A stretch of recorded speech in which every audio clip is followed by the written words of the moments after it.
وہ آ چکی ہیں۔ تو اب اسی دوران مطلب یہ ویڈیوز جب میری ریلیز ہوئیں اور مجھے بہت سارے لوگوں کے جو ہے نا دوست احباب کے بھی فون آئے کہ میں شاید یہ بزرگان دین اولیاء اللہ کی میں جو ہے نا توبہ نعوذ باللہ میں ان کی کوئی بہت زیادہ مخالفت کر رہا ہوں یا میں ان کی تصحیح کر رہا ہوں، تو ایسا بالکل بھی نہیں ہے۔ میں نے پہلے بھی بتایا تھا کہ میں اولیاء اللہ کی جتنی عزت و احترام میں کرتا ہوں شاید ہی کوئی بندہ کرتا ہو۔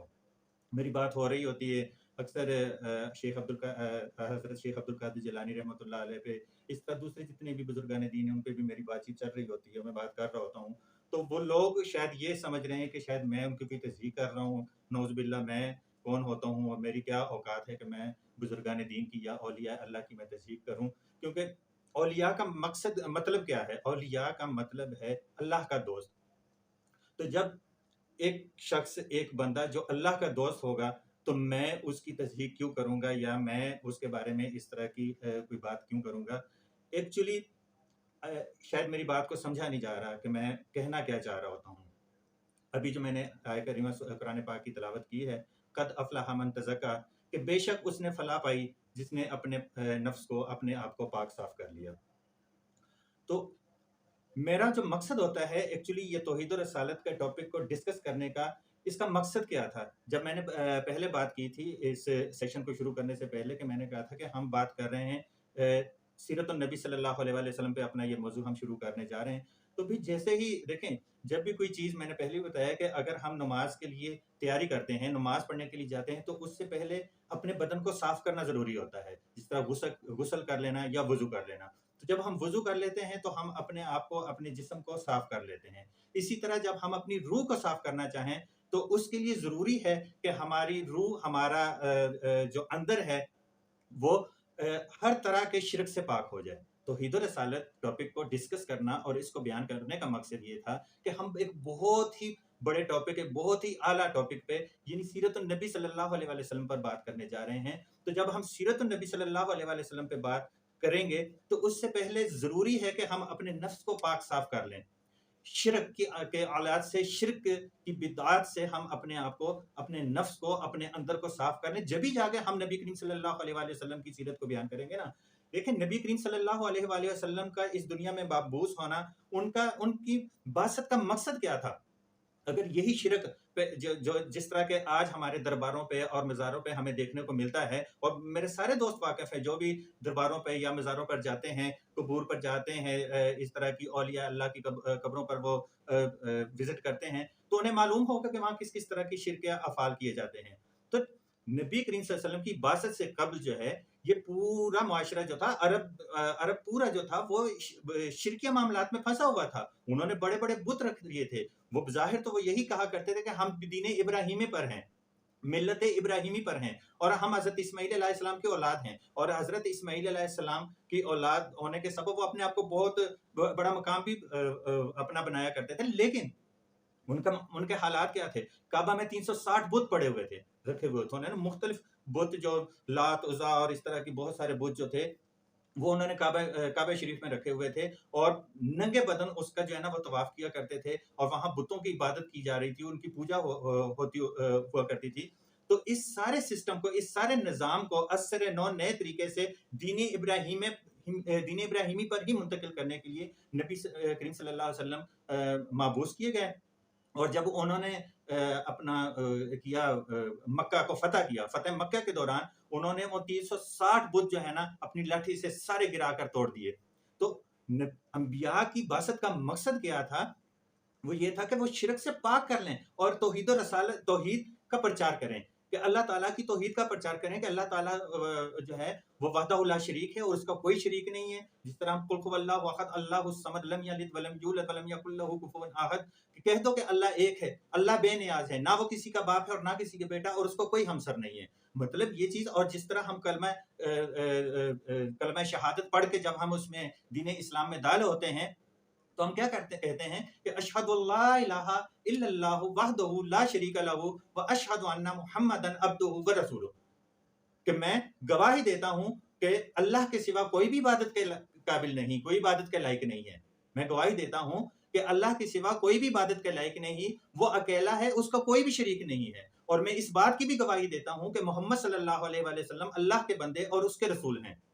دیکھیں، جب ہم یہ چیزیں ڈسکس، میں پہلے بتا رہا ہوں کہ جب ہم نے سیرت النبی کو، نبی کریم صلی اللہ علیہ وسلم کی سیرت کو ڈسکس کرنا ہے، اور اس سیرت پہ ہم کس طرح عمل کریں گے، میں اپنا ایک شعر سنایا کرتا ہوں کہ مسلمان ہے مگر اسلام کو پہچانتا نہیں، مسلمان ہے مگر اسلام کو پہچانتا نہیں، نبی کو مانتا ہے پر نبی کی مانتا نہیں۔ تو ہمارا آج کل المیہ یہ بنا ہوا ہے کہ ہم نبی کو تو ہم سارے مانتے ہیں، لیکن نبی کی مان کے نہیں چلتے۔ نبی کریم صلی اللہ علیہ وسلم کی بعثت کا مقصد یہ تھا کہ اس معاشرے کو شرک کی بدعات سے پاک کیا جائے اور توحید و رسالت کا پرچار کیا جائے، اور اگر ہم نے 1400 سال 1500 سال بعد پھر جا کے وہی معاملات کرنے ہیں، وہی شرکیہ معاملات اگر کرنے ہیں جو نبی کریم صلی اللہ علیہ وسلم کی بعثت سے قبل تھے، صرف ان کا تھوڑا سا سٹائل چینج ہو گیا نا، وہ پہلے بتوں کی پوجا کرتے تھے، اب ہم قبروں کی پوجا کر رہے ہیں، سٹائل چینج ہو گیا نا، کان کو ادھر سے پکڑ لیں یا ادھر کو گھما کے پکڑ لیں، بات تو ایک ہی ہے۔ اللہ تو ہر طرح کے شرک سے پاک ہے، تو پھر ہم اللہ تعالیٰ کے ساتھ جب شریک ٹھہرائیں گے تو پھر بھئی اس طرح کے تو معاملات ہوں گے، اور یہ باتیں تو آپ کو ابھی تک چبھیں گی، لیکن میں آج اس کی تھوڑی سی تشریح کر دیتا ہوں کہ میں نعوذ باللہ میں بالکل اولیاء اللہ کے خلاف نہیں ہوں۔ دیکھیں، اولیاء اللہ کا منبع کیا ہے؟ بزرگان دین جو اولیاء ہیں، اولیاء کا منبع کیا ہے؟ منبع محمد صلی اللہ علیہ وسلم کی ذات ہے نا۔ دین کس سے پھیلا؟ محمد صلی اللہ علیہ وسلم سے۔ انہوں نے آ کے پرچار کیا، انہوں نے ہمیں دین کی دعوت دی، تو ہم آج جو ہے نا دین اسلام میں جو ہے نا اپنی زندگیاں گزار رہے ہیں اور آسان سے لے رہے ہیں۔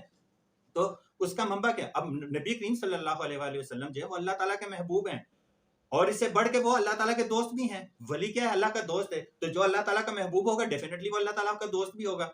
اب اسی طرح ہم تھوڑا سا اور پیچھے چلے جائیں تو صحابہ اکرام رضوان اللہ تعالیٰ علیہ اجمعین وہ کیا تھے؟ کیا وہ اللہ کے دوست نہیں تھے؟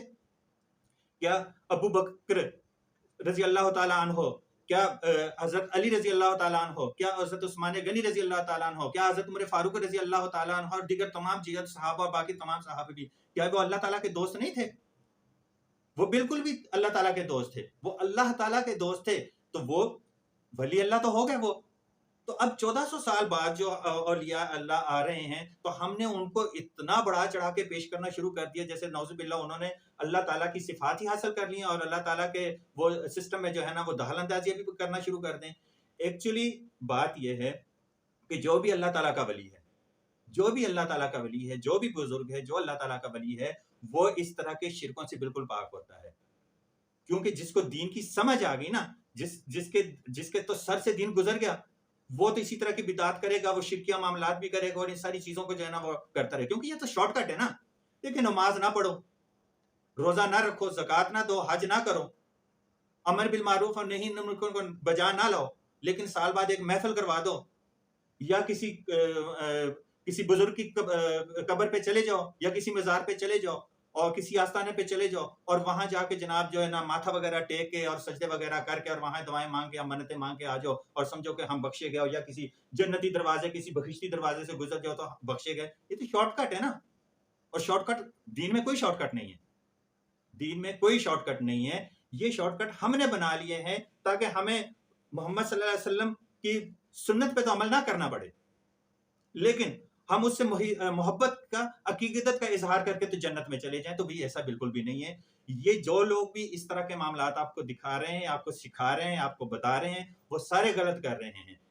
نماز، روزہ، حج، زکوٰۃ یہ ہمارے انبیاء پہ بھی معاف نہیں ہوئی، نبی پہ بھی نہیں ہوئی، محمد صلی اللہ علیہ وآلہ وسلم پر بھی معاف نہیں ہوئی، تو بھئی ہم کس بات کی مولیاں ہیں کہ ہم یہ ساری چیزیں نہ کریں اور شارٹ کٹ تلاش کریں اور جو ہے نا جنت کو وہ کرنے کی۔ دیکھیں، میرا مقصد یہ نہیں، یہ اللہ تعالیٰ کے کام ہے، اللہ تعالیٰ جس کو چاہے بخش دے، جس کو چاہے وہ نہ بخشے، لیکن جو دین اللہ تعالیٰ نے پیش کر دیا، اگر ہم اس پر کاربند نہیں رہیں گے اور اس پر عمل درآمد نہیں کریں گے، تو پھر ہمیں اس طرح کی جو ہے نا وہ ذہن سے کی چیزیں نکال لینی چاہیے۔ یہ جو صوفیزم ہے، صوفیزم یعنی کہ تصوف کیا ہے؟ میں بار بار کہتا ہوں، لوگ کہتے ہیں یہ گستاخ رسول ہیں، یہ گستاخ اولیاء ہیں، ان کو تو کسی چیز کا پتہ نہیں۔ ہمیں پتہ نہیں ہے، مجھے نہیں پتا کہ جس کی ساری عمر جو ہے نا اسی چیز میں گزری ہے، جس نے اپنی پچھلی ساری لائف اسی میں گزاری، مجھے نہیں پتا کہ تصوف کیا چیز ہے، تصوف کس چیز کا نام ہے۔ دیکھیں، اگر بات ہو صوفیزم کی، اگر بات ہو تصوف کی، تو تصوف کا میں خود قدرداں ہوں، میں خود تصوف کی قدر کرتا ہوں، کیونکہ تصوف اور صوفیزم جو ہے نا یہ خون بہانے سے منع کرتا ہے، یعنی کہ ظلم و زیادتی سے، جبر سے یہ منع کرتا ہے. مطلب یہ ایک لطیف سا احساس ہے. میں اس چیز کو جو ہے نا اس چیز کو میں مانتا ہوں کہ صوفیزم میں مطلب یہ تشدد وغیرہ اور ظلم و ستم نہیں ہے. لیکن اگر دیکھا اچھا پھر بھی یہ کہتے ہیں جی ان کو پتہ ہی نہیں ہے یہ گستاخ ہے. ہم کس طرح سے گستاخ ہو گئے؟ ہم اس سسٹم کے گستاخ ہیں. دیکھیں میں آپ کو بار بار کہتا ہوں کہ میں بزرگوں کا گستاخ نہیں ہوں. بزرگوں کا میں تو جو بزرگان دین ہیں اور جو اولیاء اللہ ہیں، میں تو اپنے آپ کو ان کے پاؤں کی خاک کے برابر بھی نہیں سمجھتا. اور اگر بات چونکہ باتیں میرے ساتھ اس طرح سے ہوئی تو مجھے مجبوراً یہ چیزیں بتانی پڑتی ہیں کہ دیکھیں اگر یہی چیز جو ہے نا یہی اگر کامیابی کا ذریعہ بن جاتی اور اسی چیز سے ہی بخشش ہو جاتی تو میں آج آپ کو کہتا ہوں مجھے ہر کسی چیز کی جو ہے نا ثبوت دینے کی ضرورت نہیں ہے. لیکن میں یہاں ممبر رسول پہ کھڑا ہو کے یا اگر کچھ لوگوں سے مخاطب تو ظاہری بات ہے میں تو جھوٹ نہیں بولوں گا نا. تو مجھے خود ایک دفعہ اللہ تعالیٰ کا دیدار ہوا خواب میں. اب میری اس بات کو ذہن میں رکھیے گا کہ میں اپنے الفاظوں کو یہ نہیں کہہ رہا کہ میں نے جاگتی آنکھوں سے اللہ تعالیٰ کا دیدار کیا. کوئی ذی نفس جو ہے نا اس زندگی میں اپنی جاگتی آنکھوں سے اللہ تعالیٰ کا دیدار نہیں کر سکتا، ایون کہ کوئی نبی بھی نہیں کر سکتا. خواب میں کسی کو کچھ بھی ہو سکتا ہے. مجھے خواب میں اللہ تعالیٰ کے دیدار ہوا، مجھے متعدد بار نبی کریم صلی اللہ علیہ وسلم کا دیدار ہوا. تو اب اس دیدار کو جو ہے اس خواب کو میں اپنا جو ہے نا وہ بنا کے تو تکیہ بنا کے تو بیٹھ جاؤں کہ جی میں کوئی بہت بڑا ولی اللہ بن گیا ہوں اور میں جو ہے نا وہ اپنے مریدین جمع کر لوں اور شرکیہ کام شروع کر دوں. یہ کوئی طریقہ نہیں ہے، یہ بخشش کا ذریعہ نہیں ہے. یہ اللہ تعالیٰ کا ایک خاص کرم ہے، ایک خاص فضل ہے جو اپنے بندوں پر ہوتا ہے. مجھے بہت زیادہ اس چیز پر مطلب ایک انسان ہوتے ہوئے مجھے اس چیز پر بڑا فخر ہے کہ مجھے متعدد بار نبی کریم صلی اللہ علیہ وسلم کا دیدار ہوا. اور یہ کتاب لکھتے ہوئے یہ جس وقت یہ کتاب میں لکھ رہا تھا اور ایک جگہ پہ میں ٹاپک میں پھنس گیا تھا، یہ کتاب ہے رحمت للعالمین. مجھے اس وقت بھی نبی کریم صلی اللہ علیہ وسلم کا دیدار ہوا. تو یہ کوئی ایسی چیز نہیں ہے. دیکھیں جس وقت نبی کریم صلی اللہ علیہ وسلم اس دنیا میں حیات ہے تو اس وقت بھی تو بہت سارے لوگ تھے. اب وہ لوگ جنہوں نے اپنی جاگتی آنکھوں سے نبی کریم صلی اللہ علیہ وسلم کی صحبت اختیار کی تو اب وہ کیا کہیں کہ جی ہم جنتی ہو گئے. وہ جن لوگوں کو جو عشرہ مبشرہ صحابہ تھے جن کو دنیا میں نبی کریم صلی اللہ علیہ وسلم نے جنت کی بشارت دے دی تھی، وہ بھی اتنے متقی اور پرہیزگار تھے کہ وہ اپنے اس بات کو اگر وہ لے کے بیٹھ جاتے جی ہمیں تو جنت کی بشارت مل گئی اور نبی کریم صلی اللہ علیہ وسلم کی زبانی مل گئی اور اللہ تعالیٰ نے نبی کریم صلی اللہ علیہ وسلم کی زبان سے کہلوا دے کہ یہ لوگ جنتی ہیں تو اب ہم تو کوئی عمال کریں یا نہ کریں تو ہم نے. لیکن ایسا نہیں ہے. دین اس طرح سے نہیں پیش کیا جاتا اور نہ اصحابہ کرام کی اس طرح سے تربیت کی گئی تھی کہ وہ اس بات کو لے کے جو ہے نا وہ کہتے کہ بھی ہم تو اب جنتی ہو چونکہ ہمیں تو بشارت مل گئی اب ہمیں عمال کرنے کی ضرورت ہی نہیں ہے. ایون کہ حضرت عمر فاروق رضی اللہ تعالیٰ عنہ کے بارے میں کہا جاتا ہے کہ وہ ایک دفعہ گزر رہے تھے اور ایک گھاس کا ایک سوکھا سا تیلا اکھاڑ کے نا تو کہتے ہیں کہ کاش کہ عمر یہ سوکھا گھاس کا تیلا ہوتا جس سے قیامت والے دن کوئی حساب کتاب نہ ہوتا. مطلب وہ تو اتنے متقی اور پرہیزگار تھے صحابہ کرام رضوان اللہ تعالیٰ علیہ اجمعین. تو اگر ہم اب اس چیز کو وہ بنیاد بنا لیں کہ جی چونکہ جس بندے کو نبی کریم صلی اللہ علیہ وسلم کا دیدار ہو جاتا ہے تو وہ بس ہر چیزوں سے پاک ہو گیا اور اس کی بخشش ہو گئی، اور وہ ایسا نہیں ہے. بلکہ یہ چیز یہ سکھاتی ہے اگر یہ کرم اللہ تعالیٰ کا کسی بندے پہ ہوتا ہے، مجھ پہ ہوا الحمدللہ، اگر یہ کرم اللہ تعالیٰ کا کسی بندے پہ ہوتا ہے تو وہ تو اور زیادہ متقی ہو جاتا ہے، وہ تو اور زیادہ پرہیزگار ہو جاتا ہے، وہ تو اور زیادہ کوشش کرتا ہے کہ میں عبادت ریاضات میں جتنی مجھ سے ہو سکتی ہے میں سبقت لیتا چلا جاؤں. اس کی تو یہ خواہش ہوتی ہے، نہ کہ یہ خواہش ہوتی ہے کہ وہ آرام سے جو ہے نا چپ کر کے بیٹھ جائے. یہ باتیں میں کبھی بھی نہ کہتا، کبھی بھی یہ نہ کرتا، لیکن جس طرح کی یہ باتیں میرے ساتھ ہوئی یا جس طرح کے معاملات ہوئے تو مجھے مجبوراً یہ کہنا پڑا. اور یہ اس لیے کہنا پڑ رہا ہے کہ تاکہ لوگ سمجھ لیں کہ یہ چیزیں جو ہے نا اگر کسی پہ یہ اس طرح کے معاملات ہو جاتے ہیں جن پہ اللہ تعالیٰ کا بڑا کرم اور رحم ہوتا ہے تو ان کو یہ نہیں چاہیے کہ وہ اس کے بعد جو ہے نا اپنا بوریا بستر سمیٹ کے بیٹھ جائیں تو اب تو ہم تو جنتی ہیں. ایسا نہیں ہے. دین اس طرح سے نہیں ہے. اللہ تعالیٰ نے نبی کریم صلی اللہ علیہ وسلم کے ذریعے دین اس طرح سے نہیں پیش کیا گیا. تو اچھا اب کہتے ہیں جی تصوف کا، ان لوگوں کو تصوف کا کیا پتا. میں آپ کو دیکھیں میں آپ کو بتاتا ہوں تصوف کیا ہے. تصوف 4 چیزوں کا نام ہے نا. تصوف شریعت، طریقت، معرفت اور حقیقت، اسے ہی کہتے ہیں نا. تصوف کی بنیاد انہی 4 چیزوں پہ کھڑی ہے نا. تصوف کی بنیاد یعنی شریعت، طریقت، معرفت اور حقیقت. اب یہ جو میں نے ابھی اس سے پہلے میں نے قد افلح من تزکا، یہ جو میں نے یہ آیا کریمہ تلاوت کی ہے، تو اصل میں یہ جو تصوف ہے، تصوف کی یہ جو 4 انہوں نے برانچز بنا دی ہیں، شریعت، طریقت، معرفت اور حقیقت، تو یہ برانچز اصل میں اللہ تعالیٰ نے تو قرآن میں ایک لفظ میں بیان کر دی، تزکیہ، تزکیہ نفس، تزکیہ نفس، یہ تزکیہ نفس ہی کی برانچز ہیں ایکچولی۔ تو دین تو بہت سادہ سا وہ اللہ تعالیٰ نے جو ہے نا، نبی کریم صلی اللہ علیہ وسلم نے بڑا سادہ سا دین ہمارے سامنے پیش کر دیا ہے، اور وہ سادہ سا دین کیا ہے جس کو ہم شریعت کہتے ہیں؟ شریعت کیا ہے؟ نماز پڑھو، روزہ رکھو، زکوٰۃ دو، اور اگر استطاعت رکھتے ہو تو بیت اللہ کا حج کرو، امر بالمعروف اور نہی عن المنکر کو بجا لاؤ، اور اپنے ہاتھ اور زبان سے دوسرے مسلمانوں کو محفوظ رکھو۔ یہی ہے نا شریعت، یہی ہے نا، یہی دین ہے نا۔ تو یہ دین تو جو ہے یہ تو ہمارے لیے تو بڑا آسان تھا، ہمیں بڑا آسان کر کے پیش کر دیا گیا، لیکن آج اس دین کو بڑا توڑ مروڑ کے پیش کیا جا رہا ہے، بڑا توڑ مروڑ کے پیش کیا جا رہا ہے۔ توڑ مروڑ کے اسی طرح کے نا کہ اس کو وہی جو تزکیہ نفس ہے، دیکھیں کوئی بندہ کسی کے دل میں اتر کے نہیں دے سکتا۔ نبی کریم صلی اللہ علیہ وسلم کے دور میں کتنے منافقین تھے جو دل میں بغض رکھتے تھے، منافق تھے، انہوں نے دل سے دین کو اور اسلام کو قبول نہیں کیا تھا، لیکن وہ تمام جو جتنے بھی ارکان دین ہیں، دین کے جتنے بھی ارکان ہیں، روزہ، نماز، حج، زکوٰۃ، یہ سارے پابندی سے کیا کرتے تھے، حالانکہ نبی کریم صلی اللہ علیہ وسلم کو وحی کے ذریعے بتا دیا گیا تھا کہ یہ منافقین ہیں، لیکن اس کے باوجود نبی کریم صلی اللہ علیہ وسلم نے ان پر گرفت نہیں کی۔ کیوں؟ کیونکہ یہ جو معاملات ہیں، اس کا جو ہے نا تعلق جو ہے وہ ہمارے ساتھ نہیں ہے۔ ہمارا کام ہے شریعت کے مطابق نماز پڑھنا، روزہ رکھنا، زکوٰۃ کرنا، حج کرنا، یہ ہمارے معاملات ہیں۔ اب ہمارے دل میں کیا چل رہا ہے، ہم کسی کے دل کو ٹٹول نہیں سکتے۔ وہ جس طرح ایک صحابی نے قتل کیا ایک دوران جنگ، ایک کسی جب اس دشمنوں سے جنگ ہو رہی تھی تو اس صحابی نے تلوار نکالی، مجھے اب نام یاد نہیں ہے، انہوں نے تلوار نکالی اور اس کا سر جب قلم کرنے لگے تو اس نے کلمہ پڑھ لیا کہ میں گواہی دیتا ہوں کہ اللہ کے سوا کوئی عبادت کے لائق نہیں، اور میں گواہی دیتا ہوں کہ محمد صلی اللہ علیہ وسلم کے رسول ہیں، لیکن اس کے باوجود انہوں نے اس کی گردن اڑا دی۔ اور جب وہ نبی کریم صلی اللہ علیہ وسلم کے پاس ہے تو بڑے فخر سے بیان کیا کہ یا رسول اللہ صلی اللہ علیہ وسلم، اس طرح فلاں فلاں بندے نے، میں نے اس کو قتل کرنا، جب میں اس کو قتل کرنے لگا، جب تلوار اس کے سر پر میں نے تان دی تو اس نے کلمہ پڑھ لیا۔ تو نبی کریم صلی اللہ علیہ وسلم نے کہا تو پھر تم نے کیا کیا؟ تو انہوں نے کہا کہ میں نے اس کو قتل کر دیا۔ تو اللہ تعالیٰ نے کہا کہ او تم نے یہ کیا کر دیا، کیا تم نے اس کو کیوں قتل کیا؟ اس نے کہا یا رسول اللہ، اس نے دل سے نہیں پڑھا تھا، اس نے کلمہ دل سے نہیں پڑھا تھا، بلکہ اس نے تو میری تلوار کے ڈر کی وجہ سے اس نے وہ کلمہ پڑھا تھا۔ تو نبی کریم صلی اللہ علیہ وسلم نے کہا کہ کیا تم نے اس کا دل چیر لیا تھا؟ کیا تم نے اس کا دل چیر کے دیکھ لیا تھا کہ اس نے اوپر سے پڑھا ہے یا اندر سے پڑھا ہے؟ قیامت والے دن تم کیا کرو گے؟ تم کیا کرو گے کہ جب وہ شخص اٹھ کر کہے گا کہ یا اللہ میں کلمہ پڑھ چکا تھا اور اس نے مجھے قتل کر دیا، تو تم کیا کرو گے؟ تو اس لیے یہ دیکھیں، ہم صرف ظاہر کے پابند ہیں، شریعت کے پابند ہیں۔ ہمیں نہیں پتا کہ وہ منافقین، نبی کریم صلی اللہ علیہ وسلم کو پتا تھا، اس کے باوجود وہ نبی کریم صلی اللہ علیہ وسلم ان کے ساتھ اچھا برتاؤ کیا کرتے تھے، ایون کہ جب وہ مر جاتے تھے تو ان کا نماز جنازہ بھی نبی کریم صلی اللہ علیہ وسلم خود پڑھا دیا کرتے تھے۔ تو یہ وہ باتیں ہیں کہ کہتے ہیں کہ جی ان کو پتہ ہی نہیں کسی چیز کا۔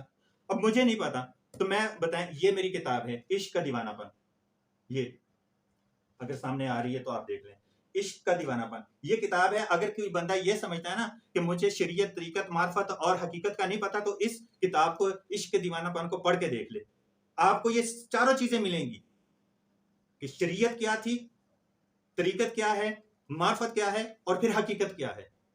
یہ ساری چیزیں آپ کو اس کتاب میں ملے گی۔ ایسی کوئی بات نہیں ہے کہ ہمیں پتہ نہیں۔ اب شریعت کی کیا کہتے ہیں کہ جی یہ چونکہ تصوف پہ اس کی بنیاد کھڑی ہے، تو بتایا یہ جاتا ہے یا کہا یہ جاتا ہے کہ شریعت جو ہے یہ بیس ہے، یہ بنیاد ہے، اور طریقت جو ہے یہ اس کی پہلی سیڑھی ہے، معرفت اس کا سینٹر ہے، اس کا مڈل ہے، اور حقیقت اس کی انتہا ہے۔ سمجھ گئے بات؟ شریعت بنیاد، طریقت اس کی پہلا زینہ، معرفت اس کا سینٹر، اور حقیقت اس کی انتہا۔ اب مجھے یہ بتائیں کہ جب بنیاد ہی نہیں ہوگی تو باقی چیزیں کہاں کھڑی ہوں گی؟ زینہ کہاں کھڑے کریں گے آپ؟ پہلی سیڑھی، دوسری سیڑھی، تیسری سیڑھی، انتہا تک کس طرح پہنچیں گے جب زینے موجود نہیں ہو؟ اور آج کل آپ جا کے دیکھ لیں، درباروں پر جا کے دیکھ لیں کیا ہو رہا ہے، اور یہ جو ڈھونگی پیر، جو ننگ دڑنگے پیر، جس کا اگر آپ دیکھیں گے تو آپ کو پتہ چل جائے گا کہ یہ ڈھونگی پیر جو ہے نا یہ کیا کر رہے ہوتے ہیں۔ نہ شریعت کا پتہ، نہ نماز کا پتہ، نہ روزے کا پتہ، نہ حج کا پتہ، نہ زکوٰۃ کا پتہ، اور گالیاں بکتے رہیں گے. اور اتنے زیادہ مریدین کو انہوں نے جناب آگے لگایا ہوا ہوتا ہے.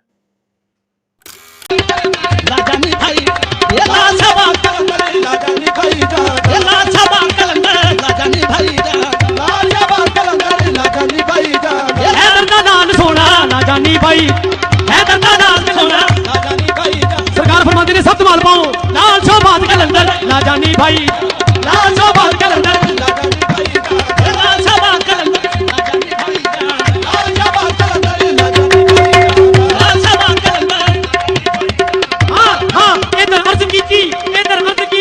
ادھر پوری ہو گئی لال شہباز کا لندن لاجانی بھائی لال شہباز کا لندن لاجانی بھائی لال شہباز کا لندن لاجانی بھائی لال شہباز کا لندن لاجانی بھائی لال شہباز کا لندن لاجانی بھائی لال شہباز کا لندن لاجانی بھائی لال شہباز کا لندن سب تمال پاؤ جتھے جتھے جڑا جڑا بھی ہے سرکار کے اندر تمال پاؤ شہباز کا لندن لاجانی بھائی لال شہباز کا لندن لاجانی بھائی لال شہباز کا لندن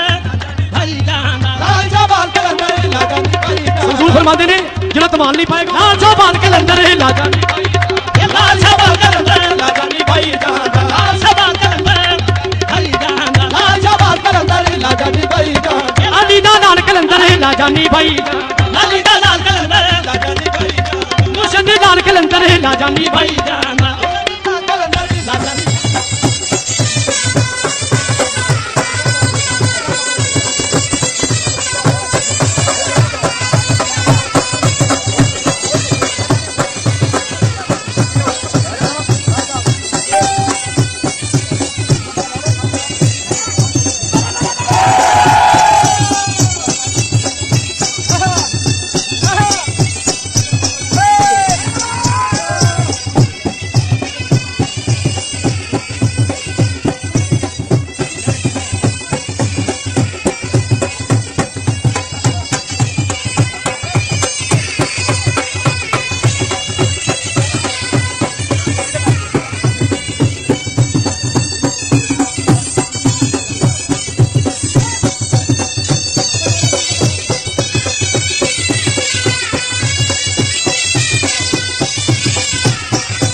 اور جس اللہ کی میں عبادت کرتا ہوں اس کی تم عبادت نہیں کرتے.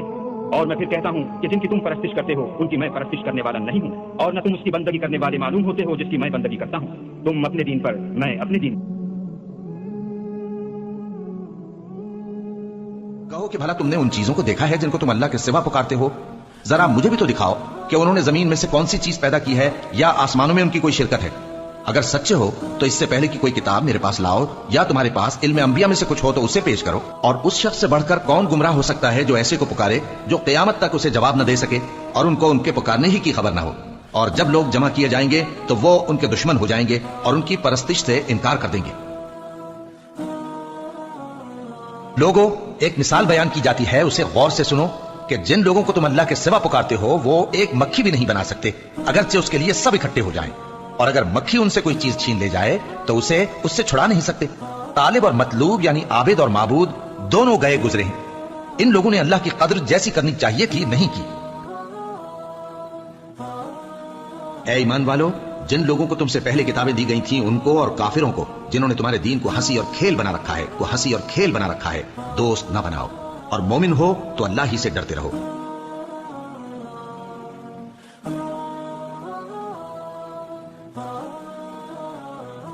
مجھے بتائیں کہ کیا یہ آپ کو وہ تصوف آپ کو یہ سکھا رہا ہے, صوفیزم آپ کو یہ سکھا رہا ہے؟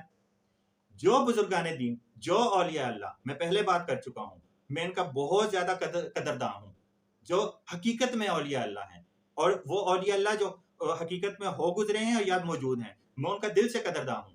اور مجھ سے زیادہ قدرداں کون ہو سکتا ہے کہ میں آج تک نماز اپنی جو ہے عام طریقے سے پڑھا کرتا تھا, جس طرح دین حنفیہ جو سلسلہ ہمارا مسلک ہے, حنفی مسلک کے مطابق میں اپنی نماز پڑھا کرتا تھا. لیکن جب میں نے شیخ عبد القادر جیلانی کی کتاب